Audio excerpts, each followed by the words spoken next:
Dili sa gyud ako na lang nga, hugot gyud ang pag-ampo sa Ginoo nga Oh, tawo. lagi. Oh, ana lang. Ang Mag-ampo lang yun, Nay. Ang ato dito makakuanta nga ani lugar ng kalibutan na bitaw.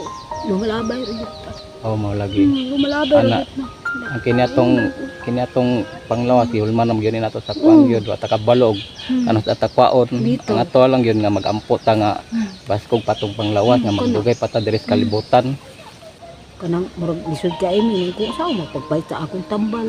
Ana na di kay maintenance pod, Nay. Maintenance naman ko sa tambal nga kanang sakit sa kasing-kasing. Mm. Sa inyo na ako makita ani kalibutan bisag baskog pa kay itong lawas.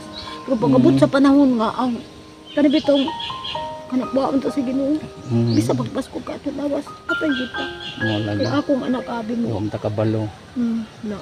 Hello mga boss, madam, may buntag na ako dari sa bukid naman ni diri. Asa ni nga bukira ni. Anak ko nakita si nanay, akong na kuan si nanay na dito sa